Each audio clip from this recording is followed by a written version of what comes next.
In today's video, I want to take you guys through some unfortunate news about a free-to-play PlayStation 4 title being delayed. Caravan Stories was supposed to drop this month. Unfortunately, it has been indefinitely delayed. We'll take a look at what's going on with that game. Also, while the Final Fantasy VII Remake is one of the most anticipated games of 2020, it's honestly one of the most anticipated upcoming games bar none, no matter the year, no matter the time frame, no matter the platform. However, Square Enix is also looking to bring Final Fantasy VIII back to life. While it's not getting a full-on remake, it is getting a remastered, and it looks like we are going to be getting a release date for that relatively soon, and it should be out relatively soon. Boundless is a pretty cool little game on the PlayStation 4 that some of you guys might not know about. However, it's getting a pretty big update today, and I do want to highlight that a little bit. And also, DayZ has been released on the PlayStation 4, and it's a game that is in much need of some updates, and its update roadmap has been detailed, so we'll take a look at that as well. Firstly, I do want to give you guys an update on Caravan Stories. The game was actually supposed to get an open beta launch today and a full launch on July 23rd in North America,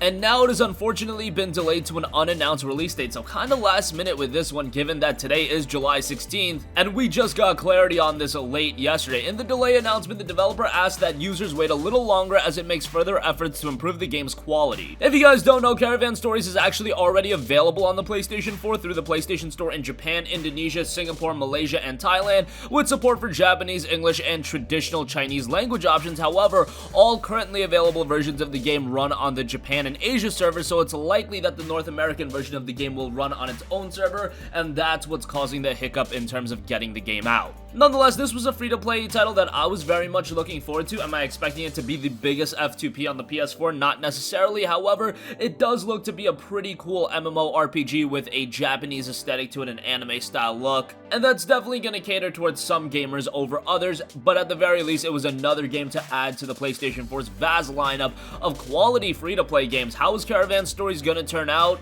Again, that's still a little bit of an uncertainty, and we don't know when the game is going to be out. It's just been indefinitely delayed. Is it going to come out before the end of the summer? Is it now going to be pushed back into the fall? Is it going to be a 2020 game? Kind of out of nowhere with this delay, since again, the open beta was supposed to drop today, but given that the game is pretty much already done, and they're just working out other issues to make further efforts to improve the game quality, I imagine that the release will come relatively soon. Hopefully, it does drop in August, but I'll keep you guys updated with all the news on Caravan Stories and its North American release. Okay, moving on from that, like I mentioned at the top, the Final Fantasy VII Remake is incredibly anticipated, and everybody is looking forward to that. However, Square Enix is also bringing out Final Fantasy VIII to the PlayStation 4 Remastered. Final Fantasy VIII Remastered was first announced by Square Enix at their E3 2019 press conference. It didn't get a release date, but it was set to launch later this year, and now as we're getting into the latter portion of the year, all of these release dates and release windows should be clarified even more. And ESRB has now actually rated Final Fantasy VIII Remastered for Windows PC and Xbox One. This is a new rating for the game that seems to miss out on PS4 and Nintendo Switch. However, given that it's a brand new listing, I would imagine that the game is being finalized and the release should be planned out very soon, and we should get that release date very soon. Whenever ESRB rates a game, whenever we see these remasters or whatever get rated, they soon get announced shortly thereafter. Some information comes out, and then we get a release date on top of that.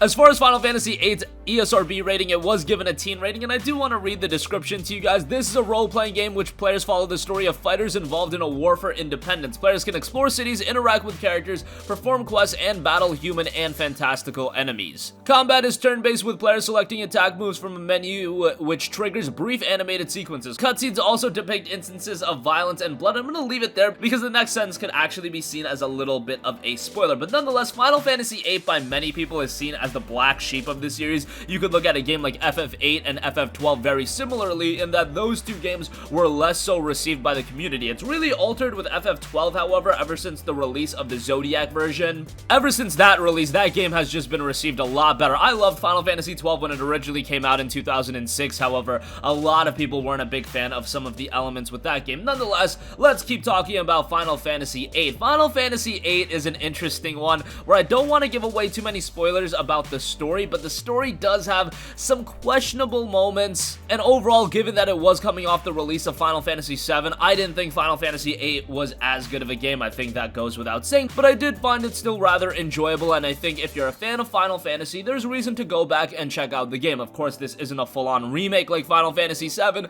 Final Fantasy VIII just doesn't have that cachet and that name value. When you talk about Final Fantasy VII, everybody knows what Final Fantasy VII is. People that aren't even into video games anymore might know what Final Fantasy VII is. In the case of Final Fantasy VIII, not quite as iconic. People aren't running around and talking about how great of a character Squall was like they are talking about, you know, Cloud, Sephiroth. Those characters have really stood the test of time. In the case of Final Fantasy VIII, that's not necessarily the case, however. But again, seeing the game remastered on the PlayStation 4, I think that's pretty exciting, and hopefully we'll get that release date soon, given that the game did see new ESRB ratings. Alright, moving on from that, Boundless is a pretty cool game on the PlayStation 4 that some of you guys might not know about, but it dropped a little while ago. And it's a massively multiplayer online sandbox game. You're able to gather resources from the environment, and then you use them to survive and build equipment. Bases are built, and those act as reserve for an area of a particular player, protecting the land from being mined or otherwise edited by other players. It's a pretty cool little game, and it's been getting consistent updates. And the PlayStation blog has a brand new post on it from Sam Faulkner, community lead at Wonderstruck Studios, and here's what it says. Greetings, PlayStation. It's been a while since we updated you all on the wonderful things happening with Boundless. A lot has happened in the game's universe since we launched, and there's a whole lot more to come.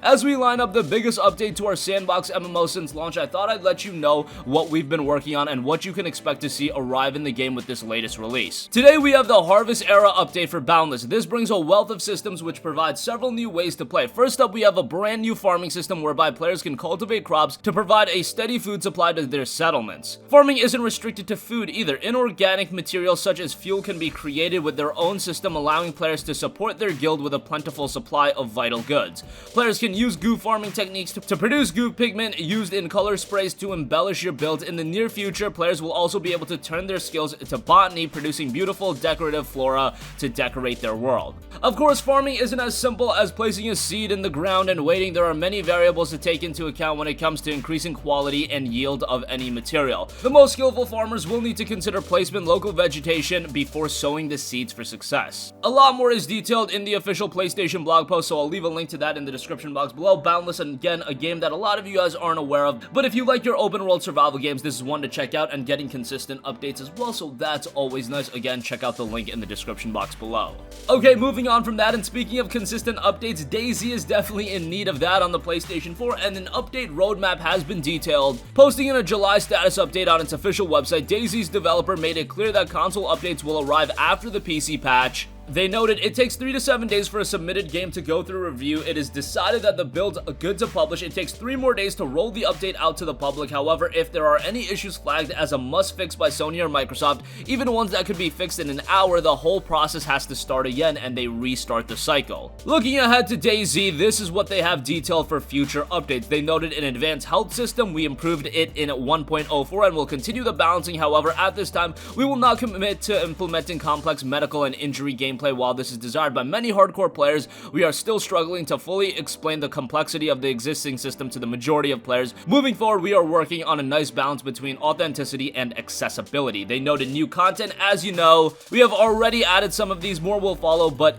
keep in mind that it will depend on how quickly we can achieve this year's goal. Modding support, we will improve the user experience for both modders and players. For example, we will soon bring animation tool support, and they noted stable base building. A large part of this is the matter of balancing, and it's one of our key objectives for the year. DayZ was one of the most iconic PC games of all time, originally starting out as a mod to Arma 2, propelling Arma 2 to become a consistent top seller on Steam for a very long time, and now Arma 3 is its own property. And it does pretty well on Steam, and DayZ is of course a standalone product on Steam as well, available on the PlayStation 4. Had a lot of issues. Good to see it making some sort of progress, and good to see that the studio has stayed committed to DayZ as a project, because it does offer a lot to like. Unfortunately, it just took so long for the game to get out of early access that a lot of the hype and anticipation for the game dissipated, but if it can continue to develop as a quality experience, hey, that's something I'm all for. And that's gonna conclude this video. Again, Caravan Stories has unfortunately been delayed on the PlayStation 4, a brand new free-to-play title that does look pretty good. It was supposed to go into open beta today. Now it's been indefinitely delayed. Hopefully we'll get it sometime soon, and I will keep you guys updated with all the news about that. Final Fantasy VIII Remastered has been rated by the ESRB. Hopefully we get a release date on that rather soon. soon.